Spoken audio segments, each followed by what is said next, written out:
I think today, as our speakers are coming to join us, I'm just gonna start to tell you a little bit about, what's the story behind this panel specifically. I think as we were just discussing outside, and I'll give you a second to introduce the speakers, is we've come a long way in terms of infrastructure development. And to put it briefly, as somebody tweeted today, you wanted the infra, we gave you the infra when apps. And today's discussion is going to evolve to understand actually what changed and what new opportunities new infrastructure bring, how different it could be in terms of building new generations of application. And actually to answer the question, are we really ready and what is missing to start onboarding users, maybe even outside of DeFi, or maybe we actually should stay with DeFi? Also not the worst idea. I think as we're waiting for some of our panelists, oh, there they are. Maybe it's time, let's guys start with a round of introductions and what are you building? Hello, nice to see everybody. I am Mike Massari, thank you for coming. I am VP of Research and Partnership at AEON. AEON is a decentralized payment infrastructure protocol. Before AEON, I was at Chainlink for a couple of years as Director of Platform and Integration. Been in crypto since 2017. I don't consider myself a degen, but I saw the space for a little bit and excited for the panel. Thank you. Nomisma is AI-optimized, fully on-chain financial infrastructure designed for advanced high-load DeFi at scale. So we build a chain where we offer to developers build complex DeFi applications, AI agents on Web3 infrastructure, fully on-chain. Thank you so much for hosting us. My name is Georgios Vlachos. I'm co-founder of Axelar. We're building interoperability infrastructure to make the blockchain ecosystem seamless. Really, the technology we're building end goal is chain abstraction, where a user can have assets on any chain, Avalanche, Solana, Ethereum, Arbitrum, and use an application on any other chain. And this is really what we need for mass adoption, abstracting away the infrastructure and making the technology seamless to use. Hi everyone, my name is Sergej Kunz. I'm co-founder of OneInch. I'm software engineer, software architect. What we are doing is we are offering best swap on the market cross-chain since today also on Solana. So we try to adopt swaps also in institutional space as well. So yeah, trying to expand the crypto adoption. Perfect. It's great to have you guys here. Thank you for joining. And I think in terms of all your backgrounds, this is a great panel to have to start actually discussing. So I think what we should start with is maybe to look back, because obviously in the previous bull run or during the DeFi summer, there were speed application building period, but infrastructure wasn't not there. It was very hard to operate cross-chain. There were a lot of fragmentation and interoperability, as we have now with Axelar and other teams, wasn't just available to make experience very seamless. So we went back to building, and we spent over 2 years fundraising and building interoperability and infrastructure. So maybe Dima, let's start with you guys. And what do you think has changed right now, and what is really possible in terms of building applications which wasn't there 2 years ago and 3? Yeah, I see that a lot of builders hit ceiling of EVM, SVM capabilities of on-chain computation, storage, etc. So I think that the current Web3 infrastructure is pretty immature. It's it's better than was 2 years ago, but I think we need to improve this infrastructure that we build DeFi applications fully on-chain, on Web3 infrastructure without some off-chain things. I think, Georgios, maybe from the interoperability perspective, what your priorities were, and how, what do you think from the application builder's perspective are the top demand right now you guys are focusing on solving? Yeah, it's interesting. When we were starting out about 5 years ago, we all envisioned a world where people will build their applications across many different chains, and eventually they would have endpoints. As a developer, you would build endpoints and replicate your application across different chains so that users could interact with those applications from anywhere. And both us and like some of our competitors, some of our big competitors like Wormhole Layer 0, I think we all saw that there's going to be this sophisticated cross-chain applications. We all try to build like cross-chain lending, cross-chain NFTs, a lot of interesting cross-chain use cases. But at some point, we all realized that it's all about asset transfers. Right? The key use case that we see for interoperability, and 95% of the volume today, is still asset transfers. And so our focus with Axelar is on these use cases where you have an asset on chain 1, you want to use it on an application on chain 2. How can we make it very, very easy for a user? And this is the main use case for DeFi. This is where we see most of the activity, and that's what we've been focusing on over the last few months and over the last 1-2 years with Axelar. I think we're fairly to follow up with you, Sergej, because you guys been OG building in DeFi for a very, very long time. So from your perspective, how do you see things changes? And I think maybe later on we touch upon institutional aspect, which you mentioned, but maybe for now, let's talk about more of application, what people's expectations are and what changed for you. So many years means 6 years since we have built the first version of 1inch. And I agree, it's many years in our space. It's like 60 years. I was living already three lives, something. Yeah, so the current narrative is to go away from on what blockchain I am right now. So people should not think about what network they use, on what network they are.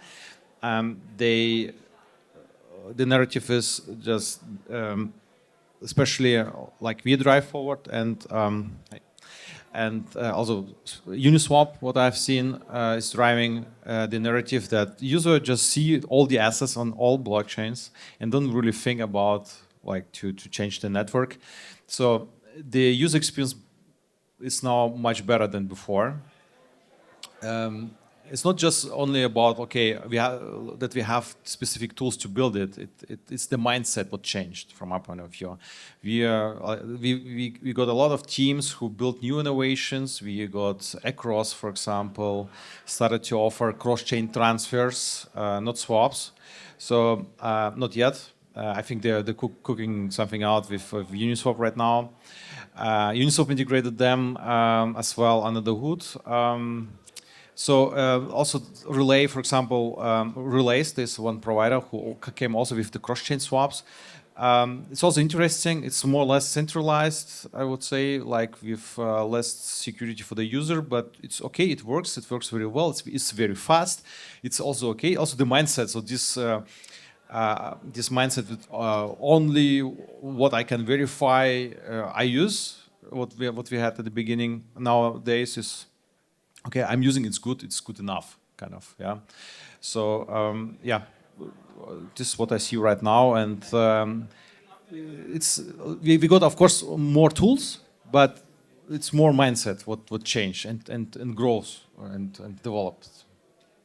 I think this is a very interesting point because you mentioned two things that are very important. One is user experience and one is mindset. And the mindset, I think, changed both from the user but also from the developer perspective. So some years ago, we were in a position where everyone cared very deeply about the deep values and the original values of Web3, decentralization, permissionless, trustlessness. Now I see more and more people, for better or for worse, that do not uphold this value as highly as maybe we used to do a few years ago. And on the same, other side of the medal, there is the users that do not care, do not verify, do not go as deep into trying to understand if an application is truly decentralized or is truly permissionless. At the same time, as a DGen, this hurts me a little bit. and I am a little bit, shook by it. But at the same time, I know that if we want to build something that truly goes towards mass adoption, something that my mom would use, it needs to be easy. I have one more thing. People don't care about fees as well. So Uniswap introduced interface fees, and it hurts me as well. So kind of they extract from the user. Of course, they have like they need to develop, they need to run the infrastructure. We have the same costs as well. We try different approach. We use B2B to cover the costs.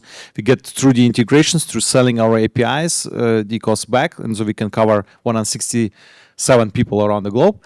But it's also kind of like damaging from our point of view, yeah. So they extract right now already value out of it, but could get maybe better adoption. They could get more people from centralized exchanges to come on chain because it's like cheaper, yeah, better kind of. Yeah, and it is the trade-off that we all have to make, right? So on one end, you get more adoption from people that are less crypto savvy, right, or less tech savvy. And on the other hand, you need to compromise a little bit on what are those like deep crypto values of decentralization, privacy, security, and so on. So yeah, I see this happening, and I think your point is very valid. But it's also very interesting, right? Because if you talk about applications which exist right now, and I would argue, let's start to the middleware and the bridging side of things when you try to deliver seamless experience.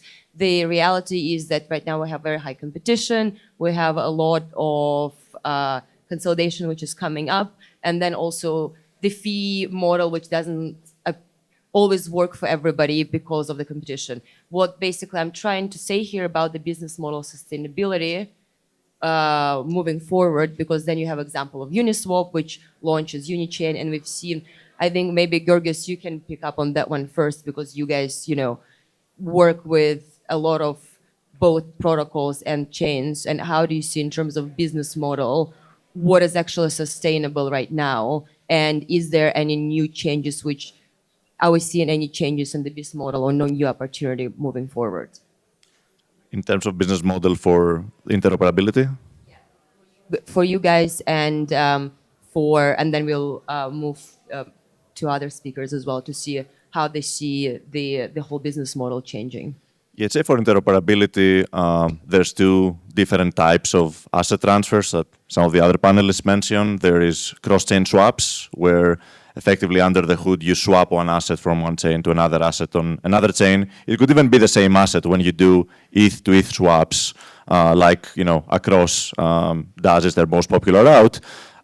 You have some slippage right, on the cross-chain swap, and there's other providers, either like Squid, which is built on Axelar, there's Stargate, there's Relay, and they all have very competitive rates, and we saw the fees being driven to effectively zero. So I personally don't believe there's going to be a business model. Maybe you can charge a small fee, and at scale it's meaningful, but it's so easy to replicate this path with market makers that with intents, all these popular routes are going to be driven to zero. But for the long tail of assets, where you're going to have less competition, and also for token standards where you have to pick one provider, and there's only a handful of providers. There's really Axelar, Wormhole, and Layer 0, and you do pay the networks for security. There is a possibility to have some revenue in the long term for the underlying networks. But for swaps, it's something that we're seeing all the fees being driven to zero over the past year. I don't agree on that. So Uniswap introduced interface fees with 25 bips. How I know if I'm up to date? No one cares. They still have the same user amount who swap on Uniswap, and the user amounts are growing. And also I think CowSwap introduced also fees. Correct me if I'm wrong. They don't care. They don't care, and they get more users. Yeah. So we on our side we have zero fees on the internet and in the interface, and like we don't see that more people coming from Uniswap to us or from CowSwap. So it's actually they don't care. They just, it's like a little bit muscle memory, I think. And also the brand awareness. If like they feel good with Uniswap, they will continue to use Uniswap. We had the problem from the beginning. We introduced aggregation, what was much better than Uniswap, directly swaps, yeah. But no one from Uniswap users came really to us, yeah. So we onboarded our own users. Great. And yeah, just to add to that, so that's a very valid point. I was thinking more from the point of view of the infrastructure provider. But yeah, as you move up the stack, right now, we see that some of the most popular front ends, Uniswap being the prime example, they can charge fees, right? But it's really like the distribution channel where they can charge. The actual infrastructure providers, they don't really make that much money. And here I would agree that they have to fight between each other, especially with the Uniswap X approach, what is based on they mentioned us in the white paper as well with the fusion, with the intent-based swap. So what we came to, especially my co-founder Anton came with the idea, okay, let the infrastructure people compete with each other to provide better rate for the user. So through this Dutch auction approach, when the user declare aura and share with the market makers just try to fill as fast as possible and can also do partial fills. And this drives that the infrastructure people don't earn anything, almost anything, But still, I don't know, like 80 bips is still something, right? So our resolvers, our market makers make 80 bips. It's still something. It's not like 2-3% what we see in the traditional finance, but like Wintermute doing very well. They use own liquidity, of course. They take some risks, but they make money. I think it also really depends on who your target audience and users are, right? Because you have smaller swappers. And then it depends also on which asset, because the behavior you see on Solana is completely different from what people swap with Bitcoin. And then it also depends, competition is different because on one thing you compete with other decentralized protocols and other with centralized exchanges, and then there are different pain points which you're solving for. But actually, I think to talk about other different models, and I think you guys mentioned also more long-tailed assets. So Steven, I think question for you guys, so you're working with the lending protocols, and I also, just to continue discussing the business models, how do you see the demand and supply situation on the lending side, and what are the new, what the users expecting, and who the users are for those applications right now on the lending side? Yeah, thanks for that. So I'm going to try to keep it as layman as possible and as non-technical as possible. And I resonate with a lot of our colleagues here. One thing I will point out is that when you're scaling, we're looking at really two kinds of users. Ones that are very, very simple-minded, and they would probably use like dApps like Uniswap. And the more sophisticated ones that want to know a bit more about what's happening with their wallets and whatnot. And they would use probably dApps like 1inch. Just correct me if I'm wrong, if that's... but essentially, even with DeFi, it's more focused on the sophisticated kind of users.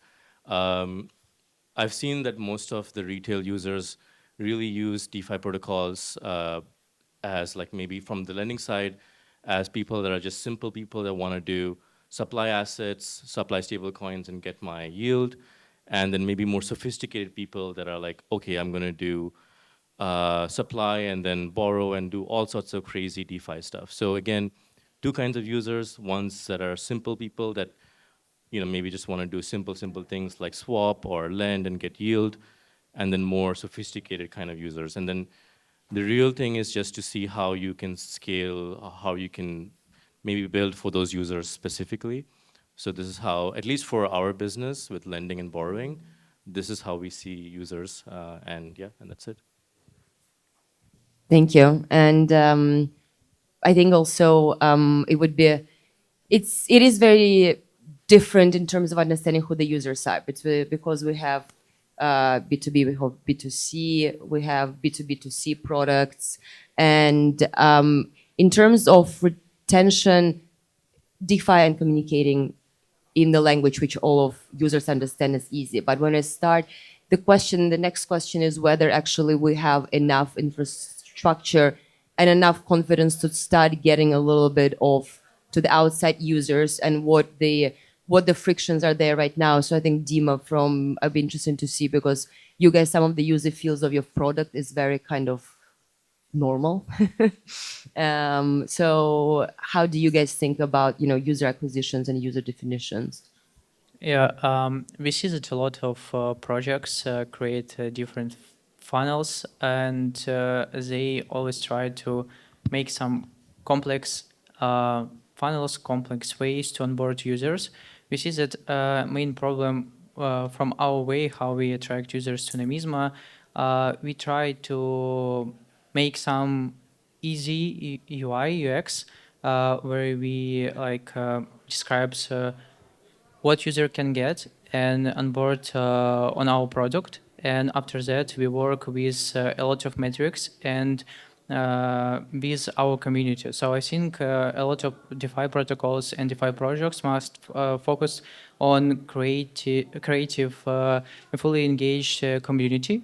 And the main problems that a lot of people don't check and stop any analytics tools to understand what their community thinks about their product, about their new updates, about some new features which you add, because in Nomisma we like openness and we speak with our community every day, ask a lot of questions and get a lot of insights which helps us improve our product. So I think we need to build like a bridge with community to get a lot of insights, and from these insights we can build a funnel which will convert users easier to products. So I think that founders need pay attention to community right now. I think there's the interesting part is, from the B2C perspective, then the type of competition you enter is very different as well. And I think also, Mike, you guys are kind of competing with traditional businesses, really? Or don't you guys see it really that way yet? Or what is missing to start actually competing with Stripe? In a way, yes. I mean, on certain products that we have, we are competing with Stripe because we are the only people that offer that type of products as well as Stripe. So, for example, we offer AI to AI payments. The only other people that do it is Stripe with crypto.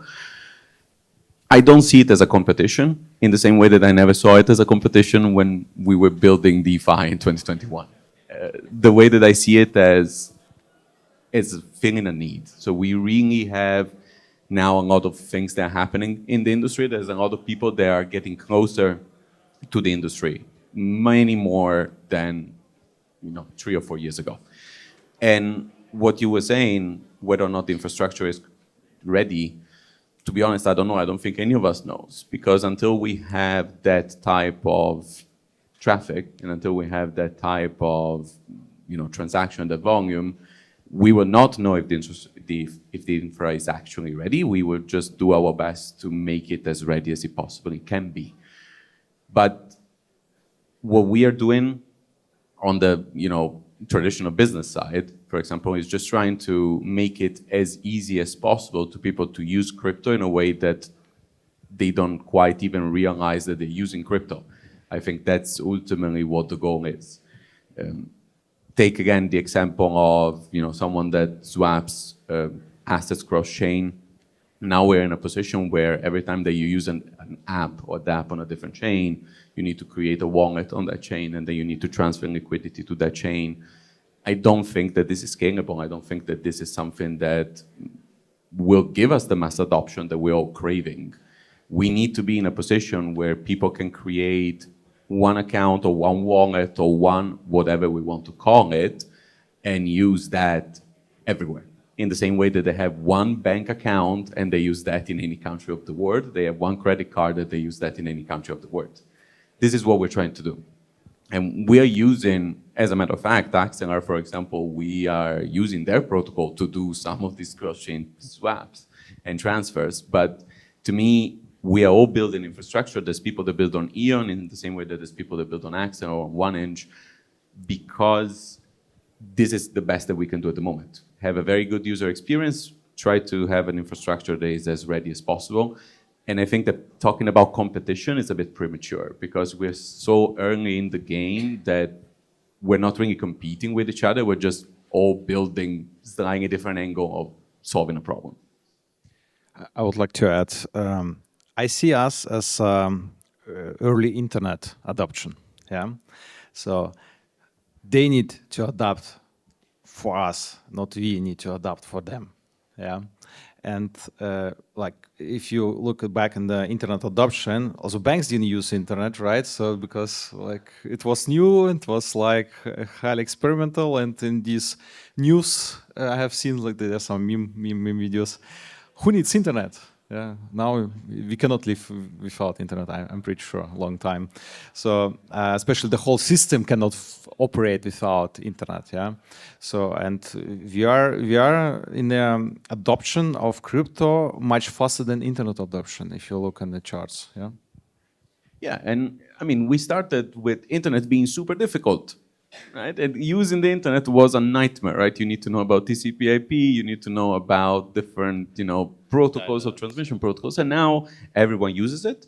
This is the same thing that we're doing. I completely agree with that. We are moving the needle towards adoption by making it easier, but not by changing what defines Web3 and crypto as a whole. And also, don't forget, it took banks like 10 years to adopt cloud. So They're taking 20 years to adopt crypto. They're trying, but it's not very successful. well, this is I kept that element of discussion for dessert, but I think before because this is definitely going to be a hot topic for the rest of the year. But I think but before we hop to the big guys in suits, but then I realized there's suits already, so pretty nice. But Steven, question for you. So when we're talking about actually DeFi users, and building for them and building application actually, because and you've also been building very long time in the industry. So how did you see the demand has changed? Did you see the user has grown in terms of what they need, like matured in sophistication? And what do you think the new iteration of applications should account for? Yeah, so a lot of the dApps here, so the thing with DeFi is DeFi still has a lot of issues. It's contradictory to say that because I'm in DeFi, but a lot of times you see like the biggest issue being hacks, for instance, right? The complexity of things, the trust factor, versus swaps, where it's much more simpler. So in the case of DeFi, I think we had to solve some issues first, because currently there's a lot of rug pulls, a lot of hacks happening around, but we still see the user base growing, but it is still small. It is still niche. So this is what I feel. However, obviously simplifying DeFi is magical. To do things like take a loan and get the loan to pay back itself over a couple of years is magical to hear. But the sophistication and the chances of getting hacked and all of these issues exist. So in the side of DeFi, I think we just have to solve these or bring more trust into the system. But the user base is still small. So I'm hoping that obviously as infrastructure gets better, as some of the speakers mentioned here, we do see that pie kind of grow. So yeah.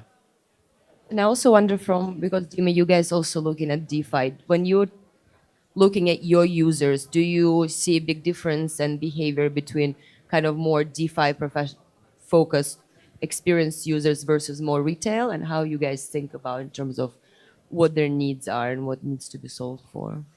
If we see like DeFi users who are like a newbie who come to this market, they trying to find easier way to onboard. So from our marketing team, we get inspired from the product like Abstract, because they have a really easy user onboarding. You can come to, first of all, don't know about anything about crypto, and then you easy create a wallet using their Abstract wallet ecosystem with Google, and then you can top up it with MoonPay, and you are in ecosystem. You can use any DeFi products all in one solution, and it's really easy to onboard. So like Telegram shows us that retail user can come to DeFi and crypto easy when we have some easy solutions to come, which right now can like be connect with Web2 some solutions like Abstract made it. And I see that they create a great ecosystem with great products which are easy to onboard to retail users. and they create a very great traction for me, and we get inspired from their funnels, from their marketing, and from their things which they created. Thank you. And as we're optimizing for already existent sophisticated users, as we're also looking to accommodate newcomers who definitely not very comfortable with operating, now we have institutions at our door, which is, I think, the fun part at the moment.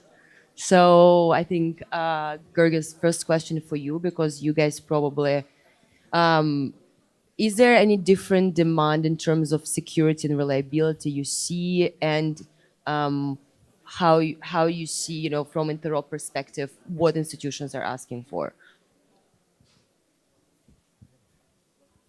Yeah, I'd start with the use case. It's definitely tokenization, right? Institutions are just starting to dip their feet in the technology, and even just being able to bring assets on chain and just doing operations that traditionally, take multiple steps and are very, very expensive, it's just important for them and saves them a lot of money, right? So we're going to start with simple use cases. Tokenization payments are probably going to be the first use cases that get significant adoption. Now, a big focus for Axelar is on the tokenization of real-world assets. Again, simple asset classes to start, stable coins, and all kinds of yield-bearing assets like tokenized treasuries. Security is important. I'd say the institutions, they don't have big crypto teams, so they don't understand the nuances of the technology. So there's a lot of education that's going on. Definitely privacy is very important, especially for banks that want to issue their own chains. Being able to have their own chains that only they have control of and like no one else can access, right? They have their own notions of privacy, but there's still a lot of education to be done, right? Because we keep hearing these notions of, well, if I do a transfer, if a user does a transfer on chain, who gets paid the gas, right? Are we paying a validator that's non-KYC or non-AML compliant, right? So there's all these notions that we just don't think about in crypto when we're dealing with permissionless systems. So there's a lot of education, but also a lot of customizations we have to make to accommodate the institutions. But they are coming, and the use cases are going to be simple, but very, very powerful, and going to save them a lot of money and make the technology and the existing financial rails much easier to use for everyone. Thank you. And when we're moving to, on the DeFi side, Sergej, you mentioned that you also were looking at the institutional side. So from that perspective and from like DeFi products, how do you see this evolving into something that combined with institutional? Yeah, so we have the strategy with the integrations. So we have software as a service, our APIs, and we sell them. So everyone can integrate it, Fireblocks can integrate it, offer to own customers.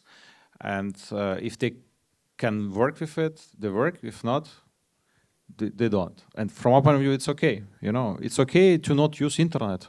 You can work with Telegram if you want, but you can use internet and you get some benefits. Non-custody is our value proposition, and we drive it. So I don't care about customers and institutionals who have problem to pay gas to validator. They use Telegram. Yeah, so I mean, like this old, not Telegram, the old way to communicate, Telegram, instead of internet, and yeah. So yeah, we try to onboard different institutionals. We say, okay, we have a protocol, we have software as a service, you can integrate it. If you need to know what is the counterparty, we have market makers who operate under our ecosystem.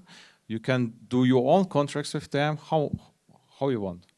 You use us as an infrastructure layer, and that's it. So there are other companies like one of where I invested as an angel, 21X, a German company, got from BaFin license, signing a lot of deals with a lot of banks, and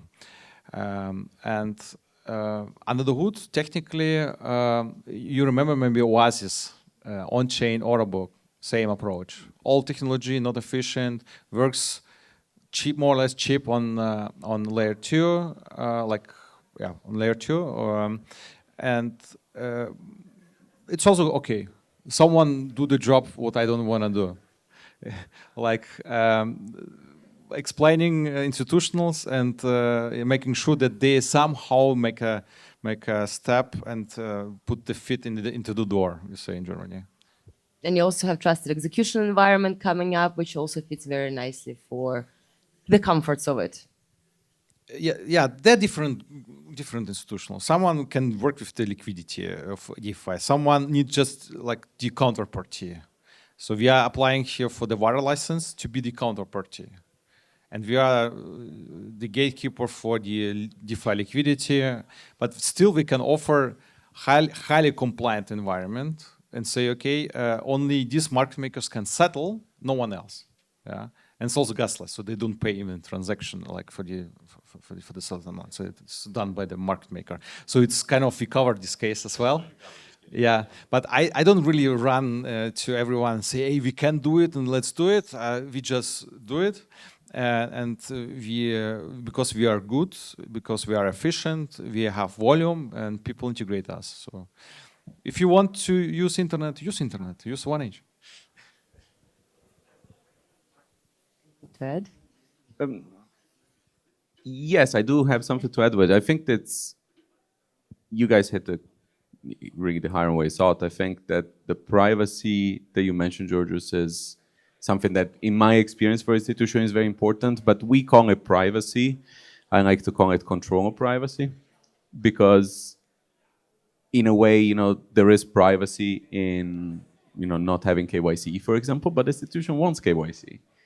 There is privacy in having, permissionless or trustless execution, but the institution they do not want trustless executions. So I think it's more about control than it's about privacy from that point of view. And I am actually happy that as an industry we are trying to find that middle ground. On the other hand, I do see, and this is not the case in this particular case, but I do see a lot of smaller protocols, especially that in order to gain traction, they do not do the same type of reasoning that Sergej was doing, as in if you want to use us, but they compromise on a lot of stuff when it comes to getting more adoption from these institutions. So becoming more centralized, or becoming more trust-based, or becoming less secure in certain cases. So I'm always a bit wary when the institutional conversation comes up because of that. I do want, as a person and as a crypto enthusiast, institutions to be more involved into crypto, but I also want them to do it upholding similar values or the same values that we always have upheld over the past few years. I think we're running out of time, unfortunately.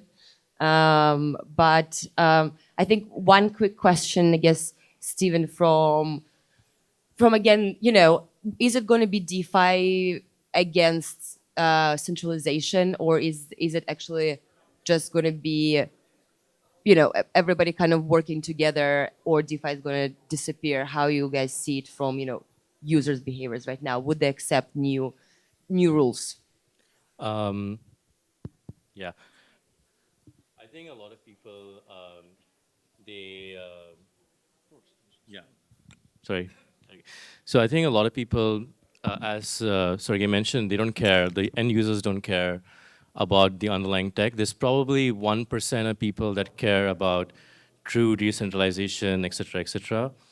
A good example, for those of you that remember, is maybe Frentech, which had like a backend and then smart contracts. So it's a mix of decentralization and centralization. Another example is Pump, like not that great example because not many people like this platform, but Pump Fun. Pump Fun is like smart contracts in the back, but social network in the front. And we're seeing those kinds of apps also gain traction. But obviously, I would love to see pure decentralization dApps do really, really well. So at this stage, I agree with a lot of speakers. The tech needs to improve. The user experience needs to improve a lot more. I tried explaining to my grandmother how to do supply and lending on Zerolend, and she could not understand it. So I think we obviously need to simplify things a lot more, because my grandmom could open a Facebook account in 2008, but not use DeFi right now. So definitely need to make it a lot simpler for pure decentralization dApps to do well. So yeah, and that's just my opinion. So yeah. I would like to add, there are already some good applications out there, like in Phoenix. I don't know if you heard about them.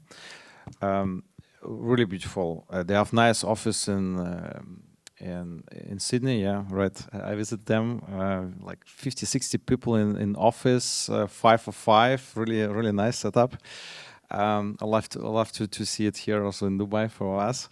And fully focused, working on this problem, you can easily create. Also, Coinbase is doing the same. You can easily create by using passkey account, and then it just works. They have a little bit lack of integrations, but they're working on that, adding Money, 0x, Uniswap, and some other. Also Lightning protocols, I think, and it's like super app. Like I think Jupyter's also going like super app, so it's like more like narrative what's coming up right now. Yeah. I think as we're running out of time, I would like to thank you very much, guys, for joining us at the panel. It's been a pleasure.